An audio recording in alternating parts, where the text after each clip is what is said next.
Subscribe our channel, The Diplomatic Mirror, and press the bell icon to get notified about our new videos. नमस्कार मेरे प्यारे दोस्तों, मैं राज शंभूषण दुबे स्वागत करता हूं आप सभी का द डिप्लोमेटिक मिरर के इस वीडियो में। इस वीडियो में हम डिस्कस करेंगे कि अफ़गानिस्तान की राजनीति में तालिबान कैसे एक पावर सेंटर के रूप में उभरा, अफ़गानिस्तान की राजनीति की कल्पना बिना तालिबान के क्यों नहीं की जा सकती, या यूँ कहें कि तालिबान की पावर शेयरिंग होगी ही होगी अफ़गानिस्तान में कोई भी सरकार बने, कम से कम इस स्थिति में।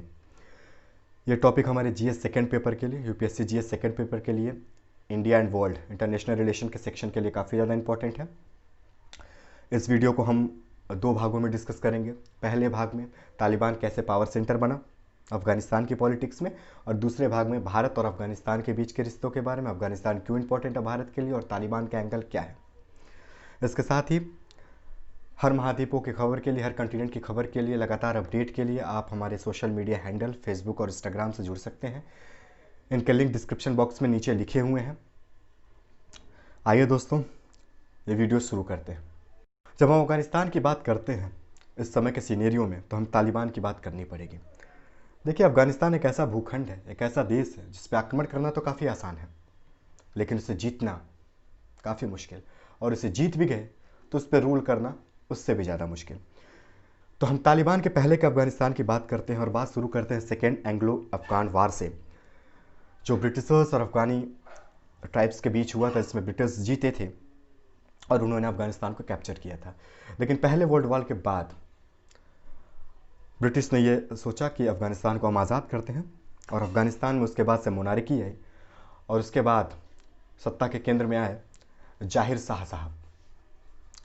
जाहिर शाह साहब एक लिबरल किस्म के नेता थे, जिन्होंने औरतों को आज़ादी दी, इंस्टीट्यूशंस बनवाए पढ़ाई के लिए, और उन्होंने लगभग 40 साल तक इन्होंने राज किया अफगानिस्तान के ऊपर।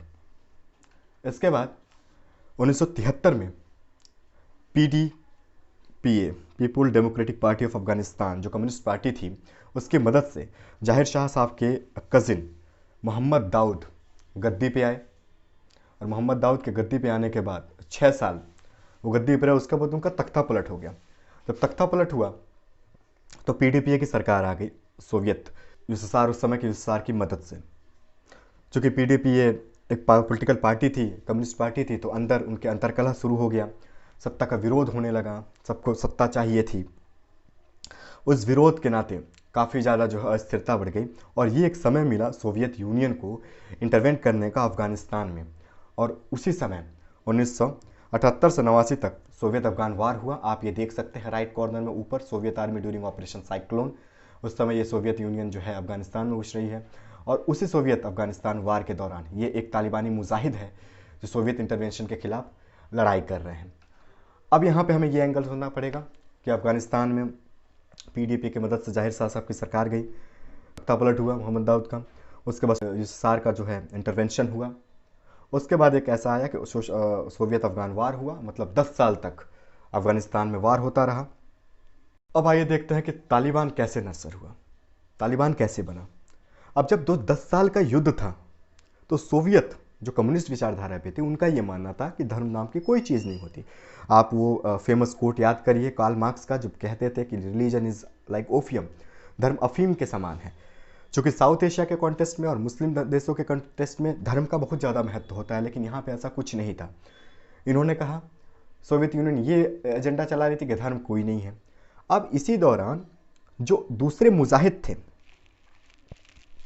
उन्होंने यूएसएसआर के विरुद्ध उस युद्ध को धार्मिक युद्ध का नाम दे दिया, और इस युद्ध को जिहाद का नाम दिया। और इस जिहाद के युद्ध में सिर्फ अफगानी नौजवान नहीं, बल्कि कई सारे मुस्लिम कंट्री से नौजवान आ रहे थे, और वो सिर्फ गरीब लोग ही नहीं थे।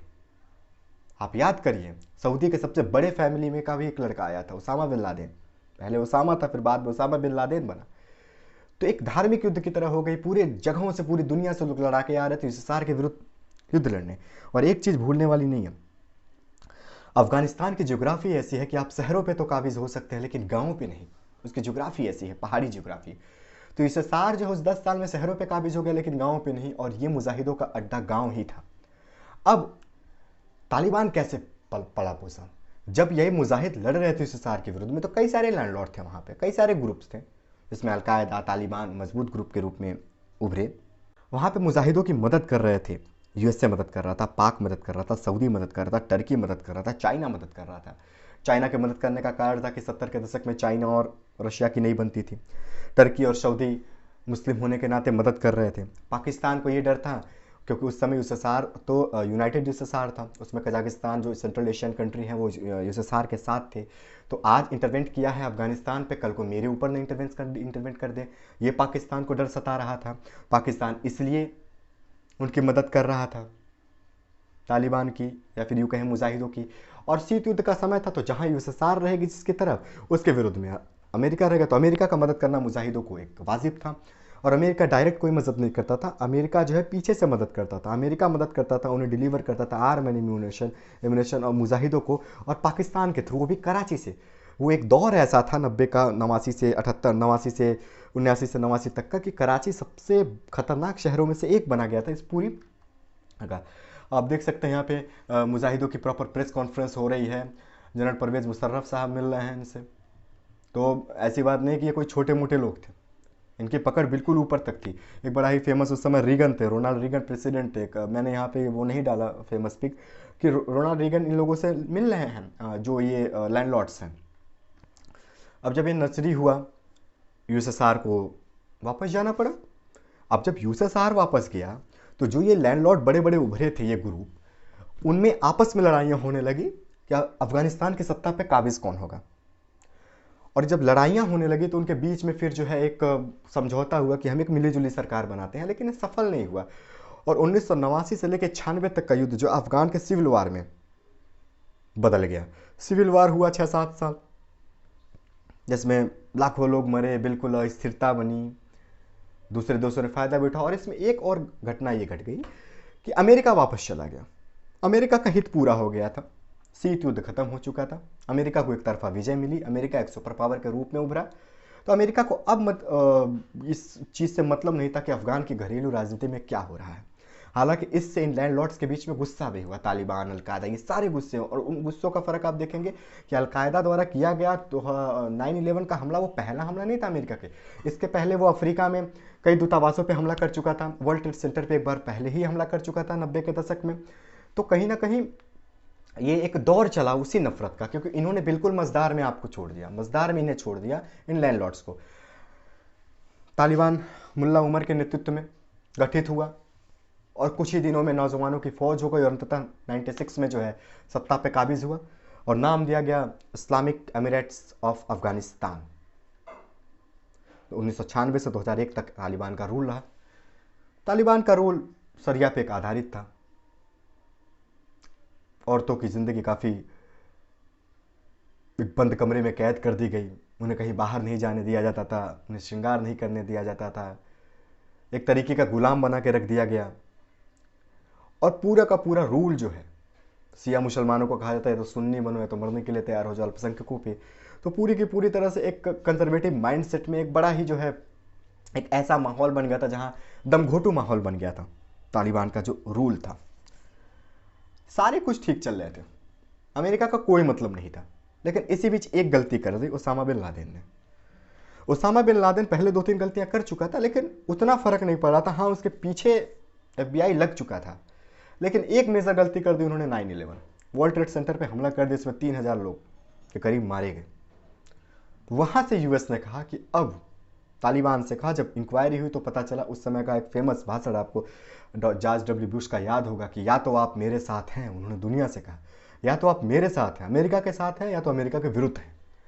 और उसके बाद जो है आतंक के विरुद्ध, जिसे भारत बार बार कहता था कि हमारे रीजन में आतंकवाद है, आप देखिए, अमेरिका कहता था हम तो बहुत दूर है, ये इंडिया की प्रॉब्लम है, रहने दो। लेकिन जब वो 9/11 हुआ तो अमेरिका को समझ में आया, नहीं, ये तो ग्लोबली है, इंटरनेशनल टेररिज्म है।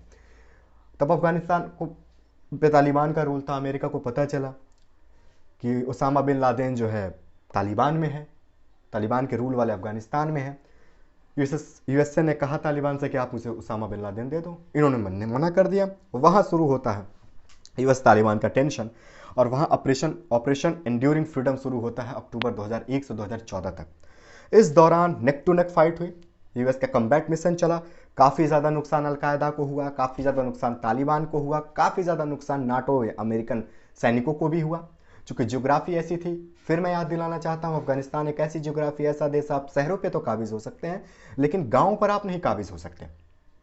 शहरों पे आप काबिज हो सकते हैं लेकिन गांव पे आप काबिज नहीं हो सकते। वो गांव में रहते थे, वो कबीलों में रहते थे, वो पहाड़ों पे रहते थे, नीचे कोई कन्वॉय मिशन जा रहा है, उनकी गाड़ियां जा रही हैं यूएस आर्मी की, वो मिसाइल से मार दिया, गोलियों से मार दिया। तो नुकसान दोनों तरफ हुआ।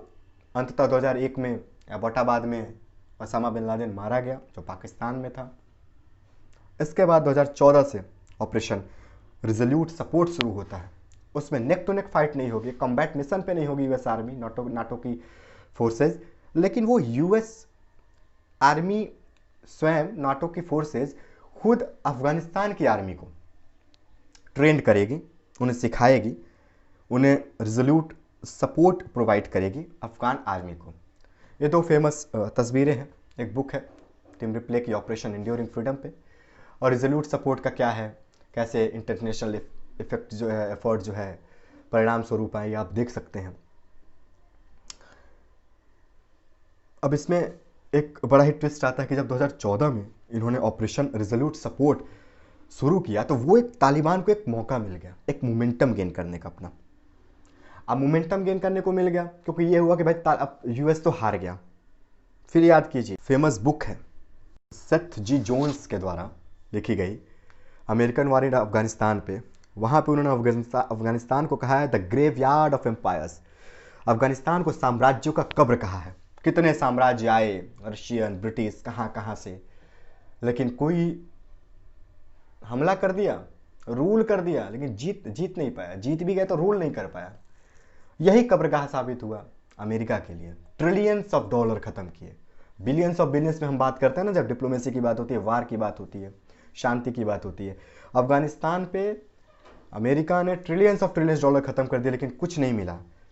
तालिबान को मोमेंटम मिलने लगा, पता लगने लगा कि अफगानिस्तान जा रहा है, कुछ हमले भी हुए। अफगानिस्तान जाते जाते जो गलती ओबामा ने सीरिया में की थी, ट्रंप प्रशासन नहीं चाह रहा था कि वो अफगानिस्तान में किया था, अफगानिस्तान में वो करें। सीरिया में क्या हुआ था कि जब ये पता चला कि सीरिया एक केमिकल वेपन्स या फिर न्यूक्लियर वेपन्स जैसा कुछ है उसके पास, तो उन्होंने सद्दाम हुसैन पे आक्रमण किया, सद्दाम हुसैन को बंदी बना लिया, उन्हें मार दिया। बाद में अमेरिका को पता चला उसके पास कुछ नहीं है, अमेरिका बीच रास्ते में छोड़ के चला आया इराक को। फिर क्या हुआ, आईएसआईएस ने अपने पैर पसारे और इराक अभी भी बर्बाद है। ट्रंप प्रशासन ये जानता था कि अगर हम एकदम से छोड़ के चले हैं तो अफगानिस्तान में फिर अस्थिरता बढ़ जाएगी, इसलिए ट्रंप ने कहा कि हम धीरे धीरे जाएंगे, हम कब जाएंगे हमें मालूम है, कैसे जाएंगे हम जानते हैं, हम बताएंगे आपको, पहले नहीं बताएंगे कि हम कैसे जाएंगे। उसके बाद दौर आता है यूएस तालिबान डील का, जो दोहा कतर में कई दिनों से चल रहा था। जालमे खलीजाद एक एम्बेसडर हैं, अमेरिकन एम्बेसडर, काफ़ी सीनियर, उनके अंडर में, उनके गाइडेंस में ये कई सालों से चल रहा था। और यूएस ने डिसाइड किया कि अपने ट्रूप्स को जो है अफगानिस्तान से हटा लेंगे और धीरे धीरे शांति स्थापित करेंगे। इसमें पाकिस्तान इनकी मदद कर रहा है तालिबान से वार्ता कराने में। अब भारत को भी ये कह रहा है कि आप यहाँ के इंफ्रास्ट्रक्चर पे ध्यान दो कि आप कैसे करोगे। कुल मिला जुला के ये मान लिया गया है कि अफगानिस्तान कल को कोई भी सत्ता में होगा, अफगानिस्तान का रोल निश्चित रूप से बड़ा है इस पूरे रीजन में, और अफगानिस्तान में रोल बड़ा है तालिबान का, क्योंकि आज भी 350 से ज़्यादा डिस्ट्रिक्ट तालिबान के अंडर में है। तो कहीं ना कहीं तालिबान निश्चित रूप से प्रतिभाग लेगा, भागीदार होगा सरकार का, ये सभी मान लिए हैं। अब अगले वीडियो पे जाने से पहले एक छोटा सा एक डिस्कशन हम और कर लेते हैं। थोड़ी वीडियो लंबा हो गया, लेकिन सॉरी इस वीडियो को इसमें ये कवर करना पड़ेगा इस सेक्शन को कि पाकिस्तानी रोल क्या है तालिबान में। देखिए, जो तालिबान है ना, वो एक मूवमेंट है रिलीजियस स्टूडेंट का, तालीब का, जो पश्तून एरिया से शुरू हुआ था, ईस्टर्न और साउथर्न अफगानिस्तान से। और ये लोग एजुकेटेड हुए थे ट्रेडिशनल इस्लामिक स्कूल में जो पाकिस्तान में है। तो पाकिस्तान में तालिबान का रूट्स पहले से ही था। पाकिस्तान का आईएसआई जो है उनका डीप रूट्स है, लिंक है, डीप रूट लिंक है लीडरशिप के साथ तालिबान के।